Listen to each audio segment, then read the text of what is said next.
Tengan muy buenos días a todos y todas. El día de hoy vamos a desarrollar en esta sesión de clases el tema relacionado con la contaminación radioactiva.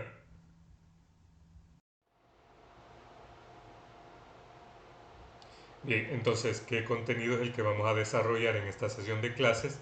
En primer lugar, vamos a hablar acerca de algunas definiciones relacionadas con el tema de la radioactividad y contaminantes radioactivos. Vamos a recordar los tipos de radiación ionizante y no ionizante.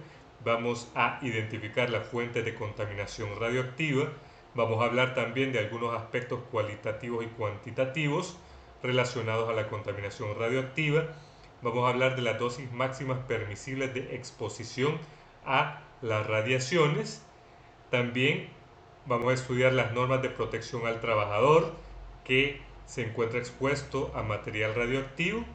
Vamos a citar algunos efectos en la salud que ocasionan estos contaminantes.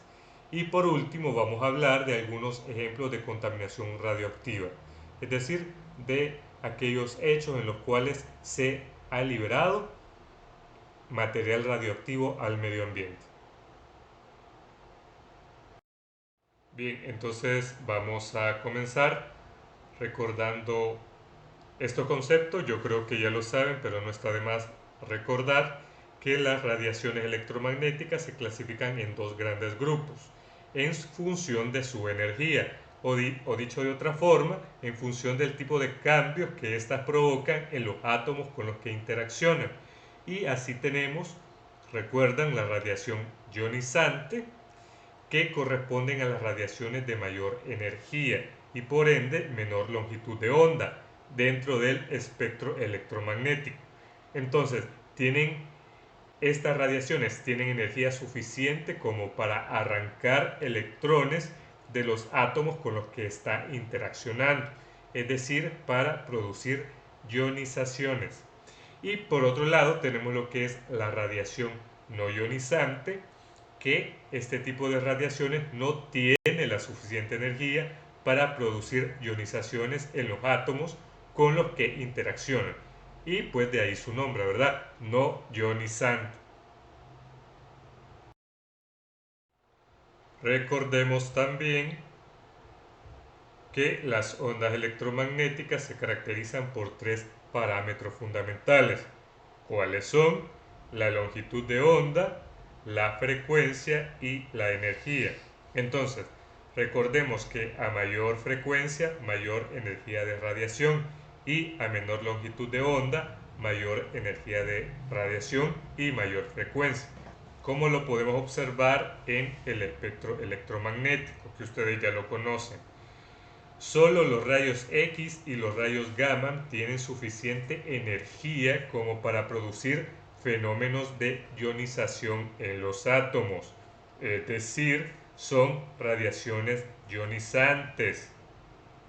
El resto de las radiaciones, las ondas de radio, el microondas, rayos infrarrojo, luz visible, rayos ultravioleta, son radiaciones de tipo no ionizante. Bien, ahora vamos a hablar un poco acerca de lo que es la radioactividad. Si nos vamos por la historia, la radioactividad fue descubierta por el científico francés Henri Becquerel, que es el señor que ustedes pueden observar ahí, en el año de 1866. Él descubrió que el uranio emitía de manera espontánea una radiación que para él fue misteriosa, ¿verdad? Entonces, esta propiedad del uranio después se identificó en otros elementos que también la posee y a ello le dio el nombre de radiactividad. Luego vienen los señores del matrimonio Pierre y Marie Curie, que profundizaron un poco más, realizando investigaciones muy importantes con relación a este tema, y fueron ellos quienes descubrieron el polonio y el radio en el año de 1898. Ustedes saben que ellos casi dieron su vida por la ciencia. No sé si han leído un poco de la vida de Marie Curie, pero ella fue la primera persona en recibir dos premios Nobel en distintas especialidades. Primero recibió el premio Nobel en física en el año 1903 y después lo recibió en la especialidad de química en el año 1911, si no me equivoco. Bien, entonces, ¿cómo podemos definir o cuál es la definición o en qué consiste lo que es la radioactividad? Podemos llamarla radioactividad o también radiactividad o radiación nuclear o desintegración nuclear. ¿Y qué sucede acá? Bueno, que es una propiedad que poseen algunos elementos químicos, no todos, pero sí algunos lo poseen, que estos no presentan un balance adecuado en las partículas subatómicas, es decir, entre ese balance que debe de haber entre protones y neutrones. Entonces, debido a esta falta de estabilidad, aquellos se encuentran inestables, ellos emiten fuera de su átomo, de manera para buscar esa estabilidad, emiten energía y masa sobrante hasta convertirse en un elemento más estable.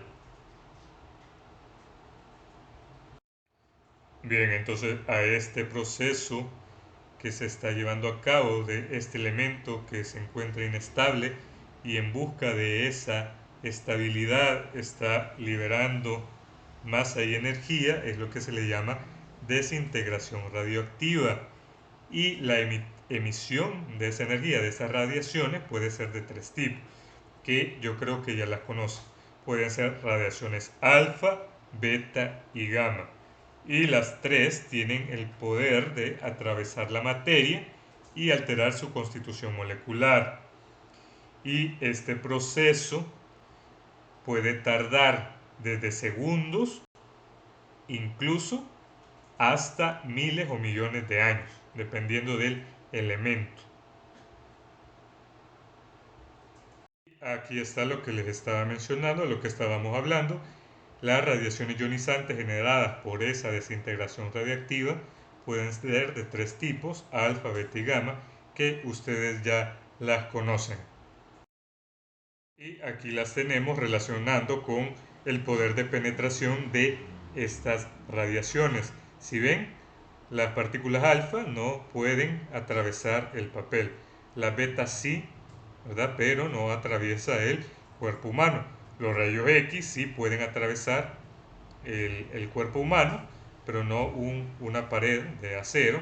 Y los rayos gamma, que son los más penetrantes, eso sí, pueden atravesar el acero, pero no el hormigón.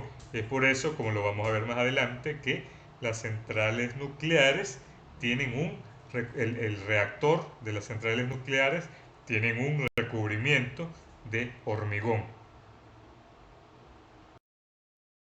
Sintetizando todo lo que acabamos de hablar, entonces la radioactividad es una reacción nuclear de descomposición de tipo espontánea.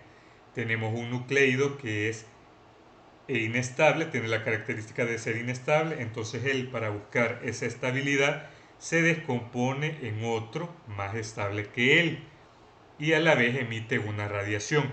Pero este nucleido hijo, que es resultado de esa desintegración, puede que también presente inestabilidad y entonces él se desintegra en un tercero que también puede ser inestable y continúa el proceso, ¿verdad? Así va sucesivamente hasta que finalmente se llega a un nucleido estable, ¿verdad? Entonces, a esa serie sucesiva de nucleidos o ese conjunto de desintegraciones es lo que se llama o forma una serie radiactiva, familia radiactiva o cadena radiactiva. Y aquí tenemos, por ejemplo, la familia radiactiva o la cadena de desintegración del uranio. Si ven, aquí tenemos, comienza con el uranio 238, que tiene un periodo de semidesintegración de esto, miren, miles de millones de años, 4.47 miles de millones de años. Entonces, él es inestable, trata de buscar estabilidad, se desintegra en el torio, da como origen este nucleido hijo, el torio 234. Este también es inestable, da lugar a este otro y así sucesivamente hasta encontrar el nucleido más estable, que en esta cadena sería el plomo 206. Hasta ahí se encuentra la estabilidad y ahí termina. Bien, y acá tenemos lo que son las unidades de radiación. Si ustedes investigan, van a encontrar que el becquerel y el sievert son las unidades de radiación más comunes.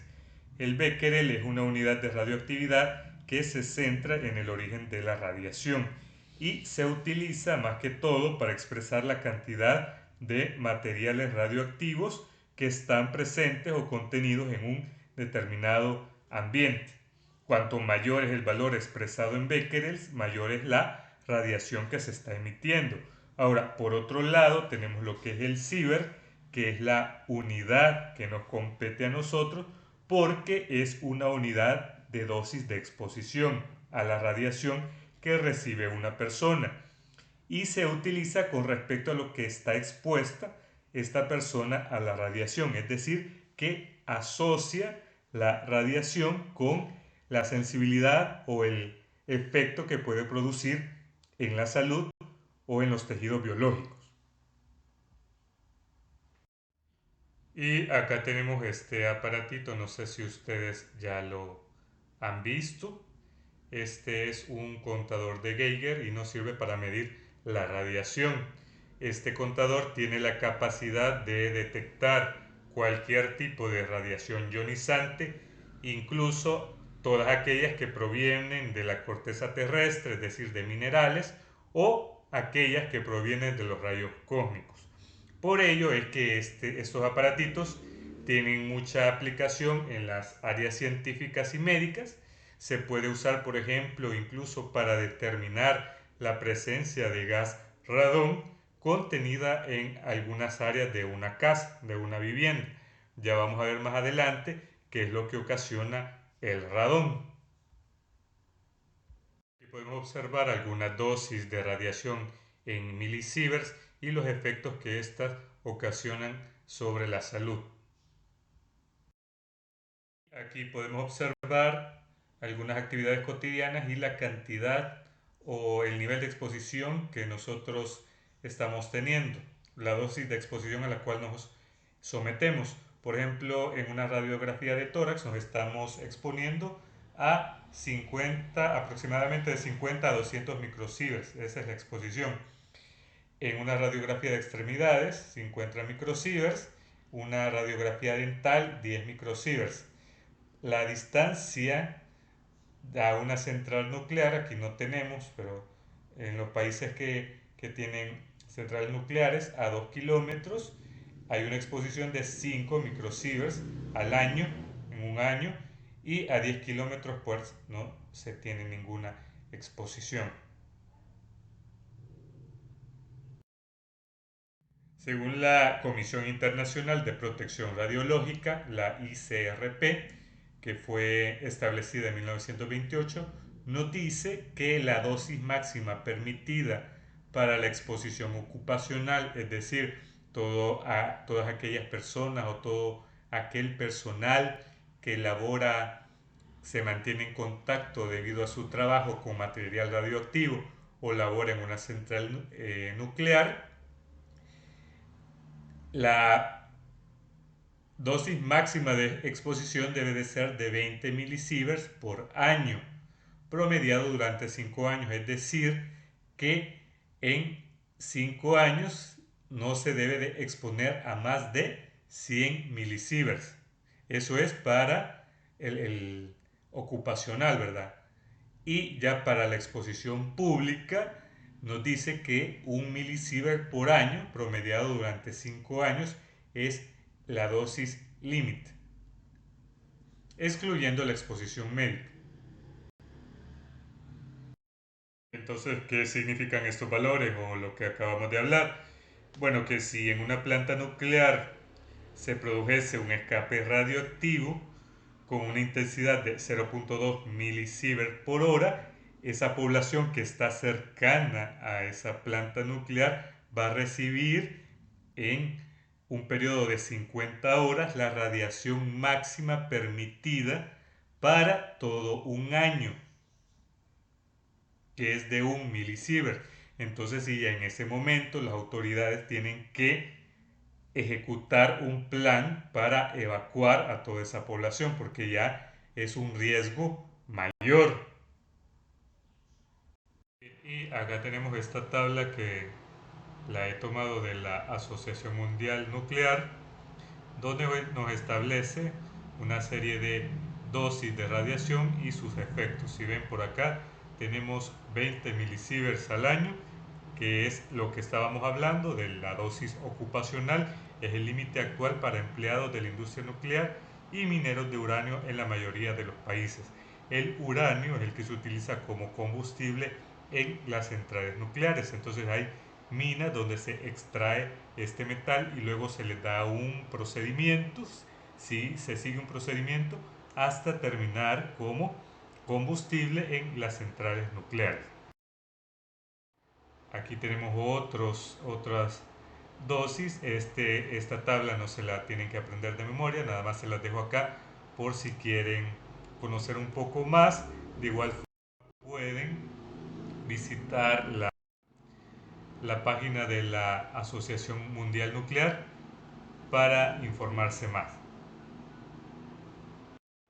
Entonces, ¿qué es la contaminación radioactiva? Pues se le llama así a toda aquella presencia de sustancias o material radioactivo que se encuentra de manera indeseada en un ecosistema determinado. Esta presencia puede ser de manera natural o artificial y causa alteraciones químicas y biológicas de gravedad. Incluso puede alojarse en el interior de los organismos y ocasionar daño. Ahora vamos a estudiar la fuente de emisión natural de estos contaminantes radioactivos. En primer lugar vamos a hablar de los rayos cósmicos. La radiación cósmica, como su nombre lo dice, es aquella radiación que proviene del espacio. Y hay dos tipos de rayos cósmicos. Por un lado tenemos lo que son los rayos cósmicos galácticos y los rayos cósmicos solares. La radiación cósmica galáctica es aquella que procede de los restos de las supernovas. ¿Que son las supernovas? Bueno, pues son explosiones poderosísimas que ocurren al final de la vida de algunas estrellas. Entonces, esas colapsan y se transforman en agujeros negros que se destruyen por completo. Y por otro lado, la radiación solar, la radiación cósmica solar es la que está constituida por partículas cargadas que provienen del Sol, principalmente electrones, protones y algunos núcleos de helio. Entonces, esos rayos llegan a la Tierra, pero la Tierra está cubierta por lo que es la magnetosfera. Esta magnetosfera desvía los rayos cósmicos y nos protege de las erupciones solares. En ocasiones la radiación cósmica sí logra llegar a nosotros, pero no provoca ningún daño, porque es una dosis muy baja. Todos aquellos rayos cósmicos que consiguen penetrar la atmósfera en los polos magnéticos de la Tierra dan origen a lo que se conoce como las luces aureales o auroras boreales. Este fenómeno se observan principalmente en aquellas latitudes elevadas cerca al Ártico y a la Antártida y son el resultado de las colisiones producidas entre las partículas cargadas del viento solar y los componentes gaseosos propios de nuestra atmósfera. El color se debe, por ejemplo, el verde amarillento de algunas auroras boreales se debe a las moléculas de oxígeno, mientras que el nitrógeno produce auroras de color azul o rojo violáceo, como el que pueden observar ustedes en la imagen.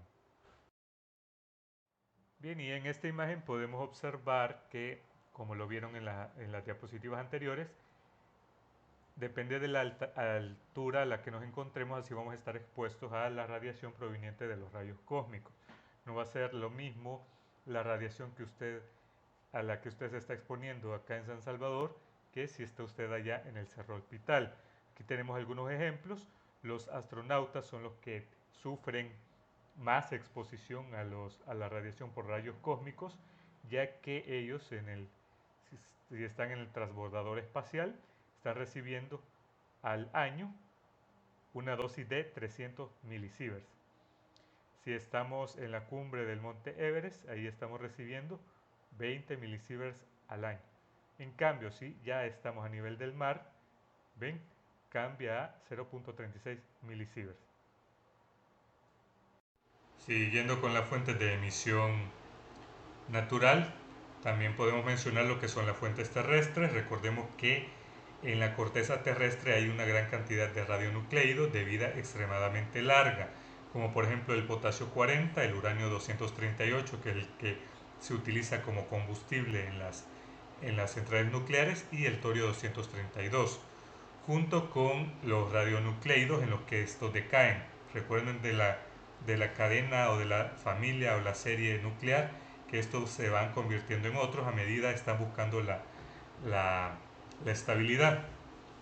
Entonces la exposición va a variar considerablemente de un lugar a otro. Hay estudios que se han realizado en Francia, Alemania, Italia, Japón y Estados Unidos que sugieren que aproximadamente el 95% de sus poblaciones viven en áreas donde la dosis promedio anual oscila entre los 0.3 y 0.6 milisieverts anuales.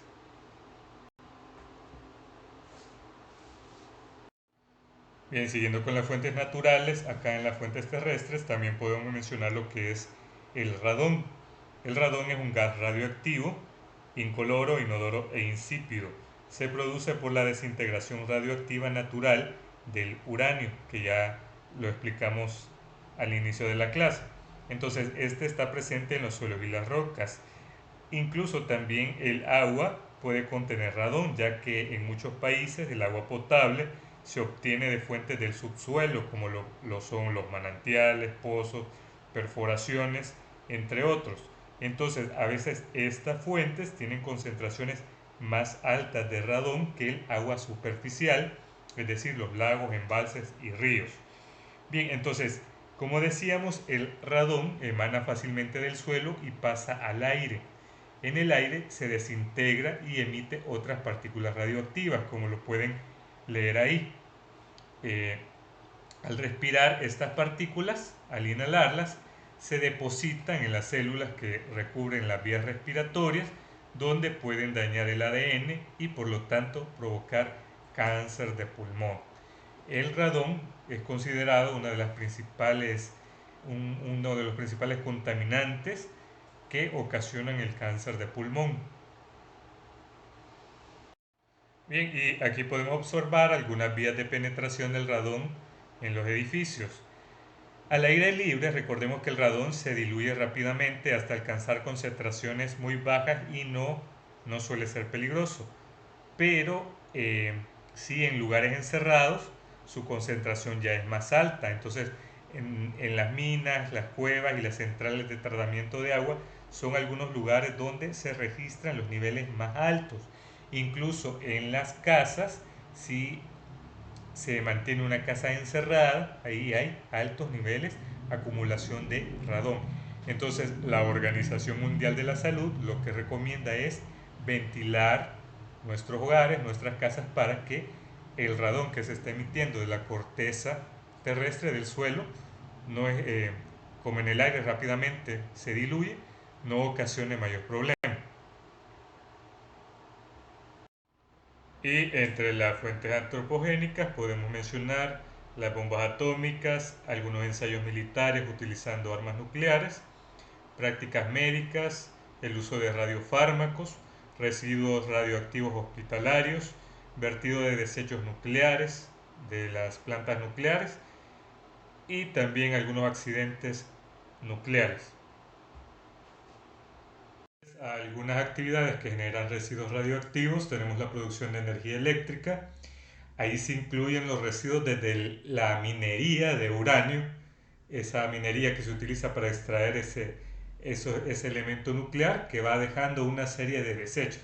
Incluso hasta el final, cuando ya se ha utilizado el combustible, y ahí se generan residuos y esos residuos tienen que ser almacenados según el, la durabilidad o el tiempo en que ellos se van descomponiendo.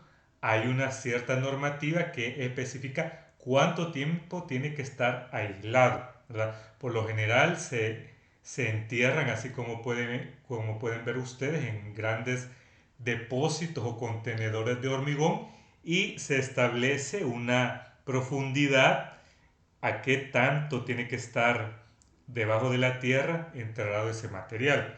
También otra fuente de residuos radioactivos son la aplicación de radioisótopos en la medicina, la industria de investigación, todos aquellos que se utilizan para la elaboración de radiofármacos. Ahí también hay una fuente de generación de desechos radioactivos. Y la clausura de instalaciones nucleares y radiactivas, que es lo que se conoce como fuentes huérfanas. Es decir, que hay una entidad, hay una institución que se dedicaba puede ser a la elaboración de radiofármacos, puede ser una planta nuclear que se haya clausurado, se haya cerrado. Entonces todo ese material queda ahí y se convierte en una fuente huérfana, que es de peligro exponencial tanto al medio ambiente como a las personas.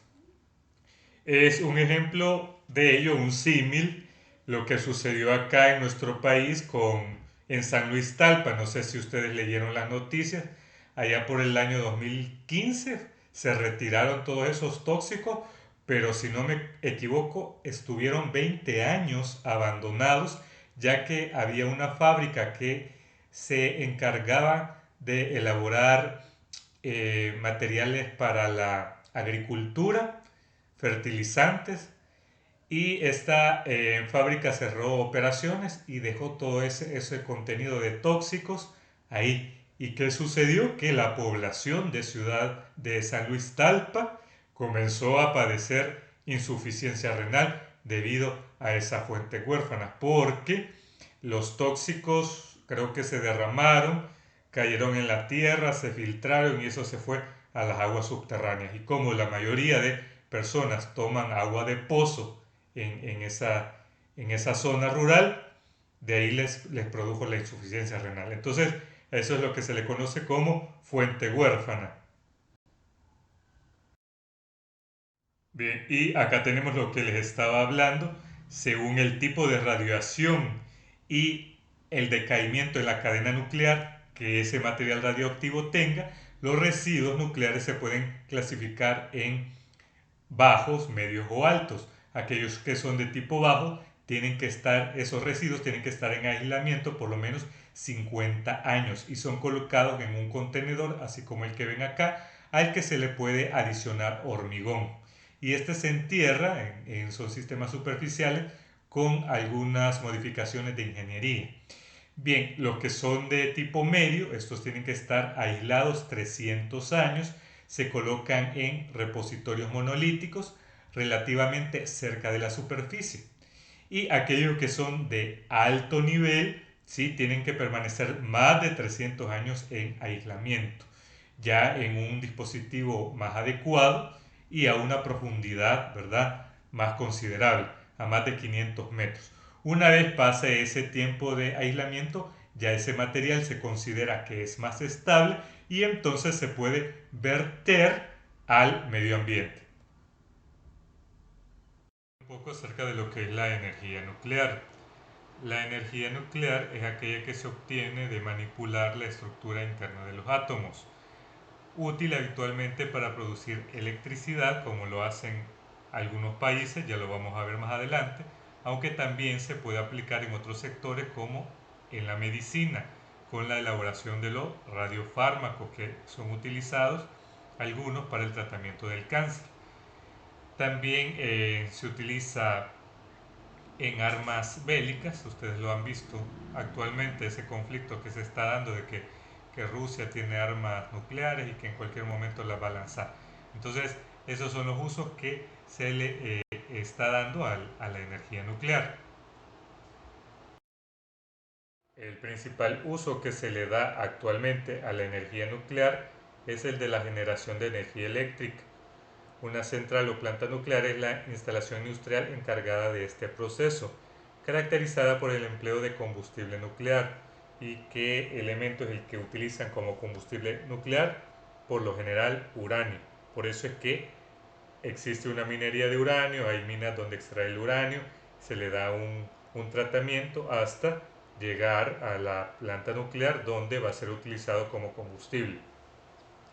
Y al dispositivo donde se encuentra o donde se produce una reacción nuclear es lo que se llama reactor nuclear. Bien, acá tenemos en la imagen, si pueden observar, lo que es una planta nuclear. Entonces el reactor nuclear donde se da ese procedimiento es el que tenemos acá, esta como cúpula que ustedes pueden observar, y esta está recubierta por hormigón, como lo vimos al inicio de la clase, ya que los rayos gamma que se pueden emitir ahí no pasan al medio ambiente. Y estas que ven acá son torres de refrigeración. Por lo general, estas plantas nucleares se encuentran cercanas a lo que es un cuerpo de agua, que puede ser un lago, un río o el océano, porque utilizan el agua para generar vapor de agua mediante el uso de este combustible, que es lo que hace que mueve unas turbinas y ahí se da el proceso en que se convierte en energía eléctrica. Yo les recomiendo, los invito a que puedan ver algunos videos en YouTube donde se describe todo el procedimiento, todo el proceso o todo el mecanismo que tienen estas industrias. Lastimosamente no se las puedo explicar acá porque el tiempo es corto y tenemos que avanzar, pero les invito a que puedan, a que vean uno de esos videos y ahí se los explica, o si no les vamos a subir uno al aula virtual donde les explica detalladamente cómo se da este proceso. Y estas emisiones que ustedes ven acá nada más es vapor de agua.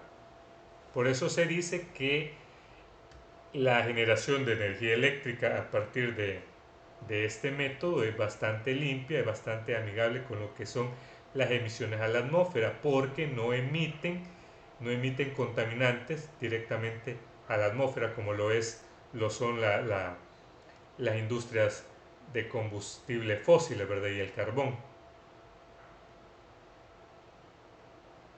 Aquí tenemos en este mapa mundi los reactores que hay a nivel mundial. Si ven, en el caso de Latinoamérica solo hay dos reactores en México, que son los más cercanos a nosotros. Hay dos en Brasil y dos en Argentina. En todo el continente americano, aparte de los que están en Latinoamérica, en Estados Unidos hay 104 y en Canadá hay 18. En la gráfica podemos observar los 15 países con mayor porcentaje de producción nuclear. En el mundo hay 447 reactores operativos y 52 reactores están en construcción.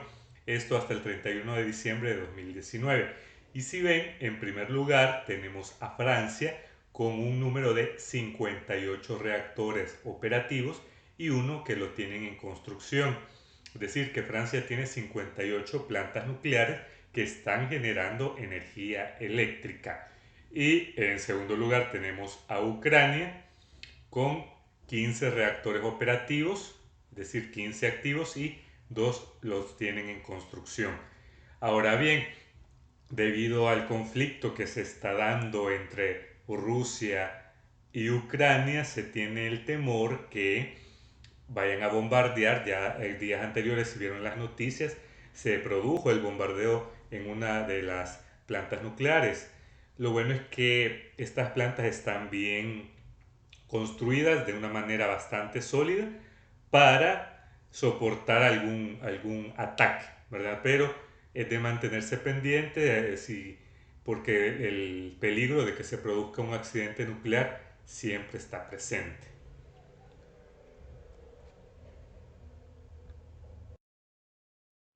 Y acá tenemos los 15 países con mayor aportación nuclear a su sistema eléctrico. El 11.5% de la electricidad mundial es de origen nuclear. Y esta forma de generar energía eléctrica de origen nuclear tiene la ventaja, por así decirlo, que no contamina a la atmósfera, debido a que recordemos que acá no hay combustión, no hay quema de combustible fósil, de material fósil, sino que el combustible es de origen nuclear, como el uranio, del que ya hemos hablado. Entonces, por medio de esta forma de generar energía eléctrica, no hay emisión de contaminantes atmosféricos, no hay emisión de dióxido de azufre. Entonces, por ese lado, no hay contaminación, no contamina, pero es perjudicial al medio ambiente desde el punto de vista de los residuos de origen nuclear que se encuentran en estas plantas nucleares, ¿verdad?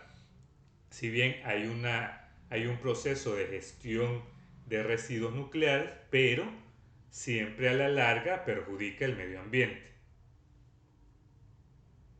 Acá tenemos el Organismo Internacional de Energía Atómica, la OIEA, que ha publicado las normas de protección radiológica, es decir, todo aquel personal que labora en una entidad que debe manipular material radiactivo. Entonces esta es la entidad que ha dictado todas esas normas, ¿verdad?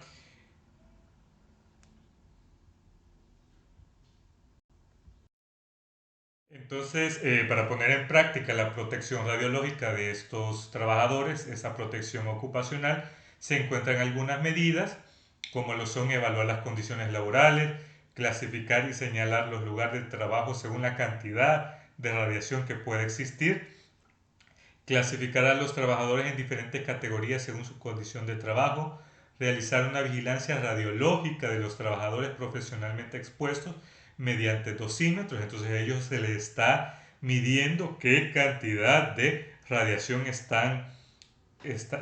están exponiendo, están recibiendo. Establecer programas de información y formación en protección radiológica y aplicar las normas y medidas de vigilancia y control en diferentes zonas. Ahora, acá en el país hay una norma, ya más adelante la vamos a ver, que establece cada una de esas condiciones. ¿Y qué efectos puede ocasionar en la salud?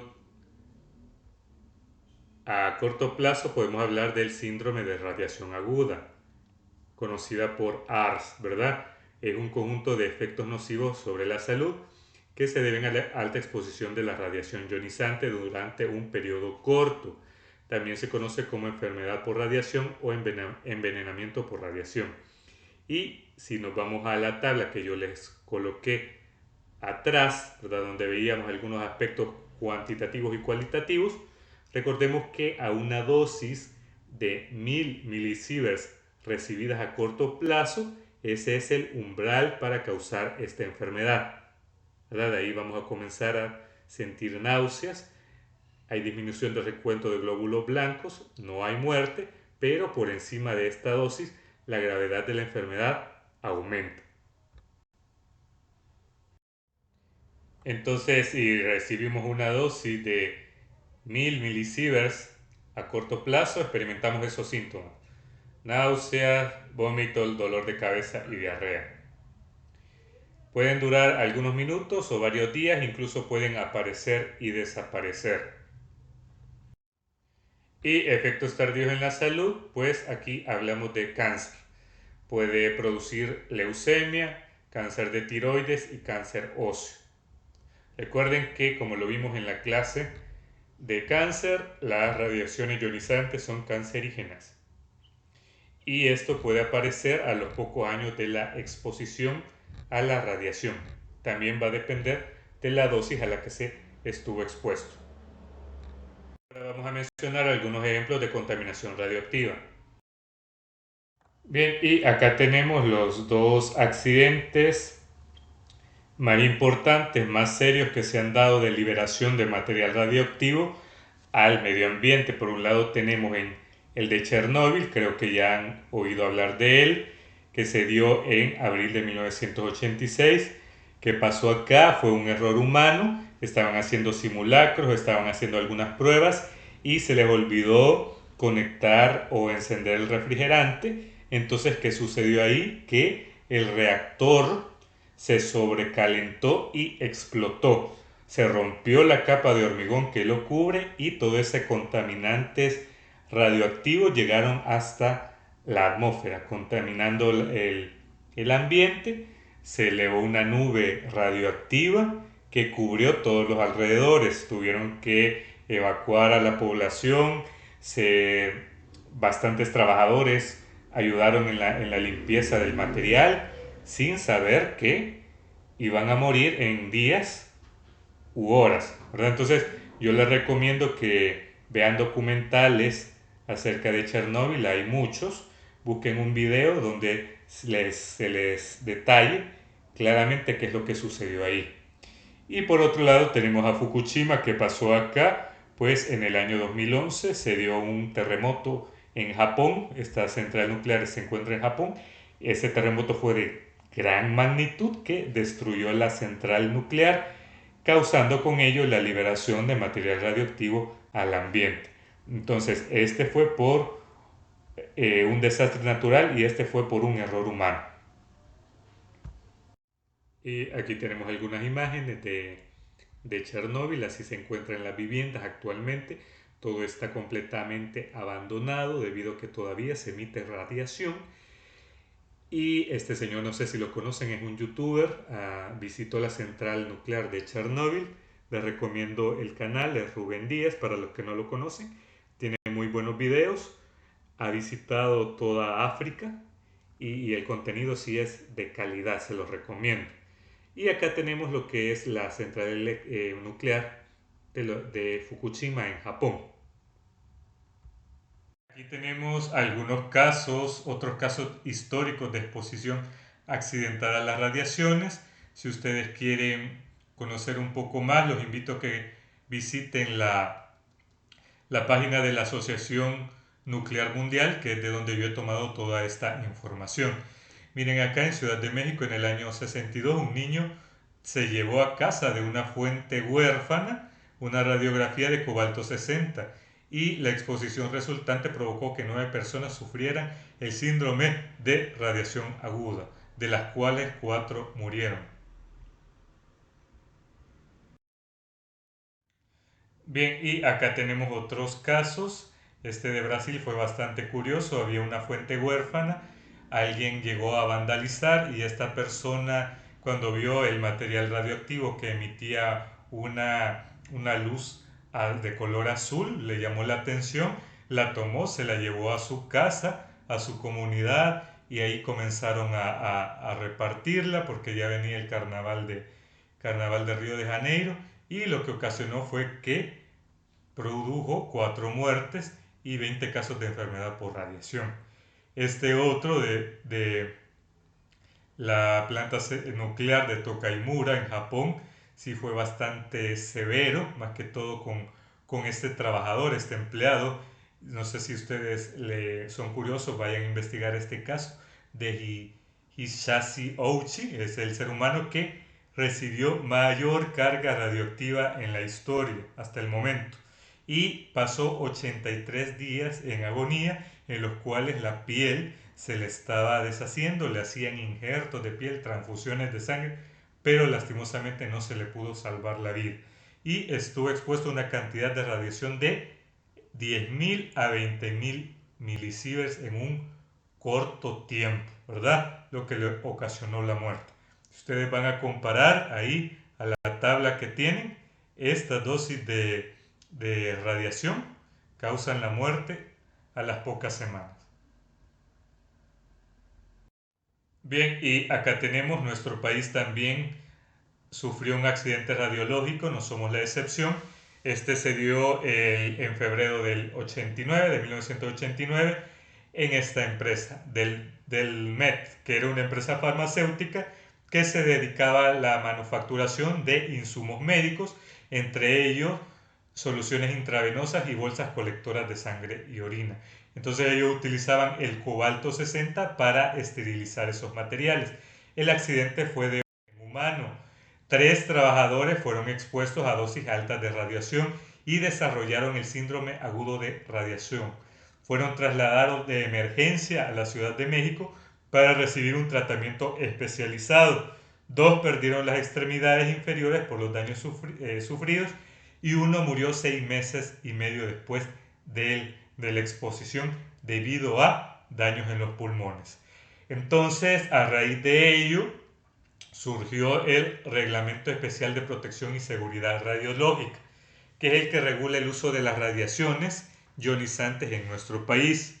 En octubre de 2018 fue reformado para estar acorde a las nuevas tecnologías y nuevas normativas a nivel internacional y tiene como respaldo el Código de Salud.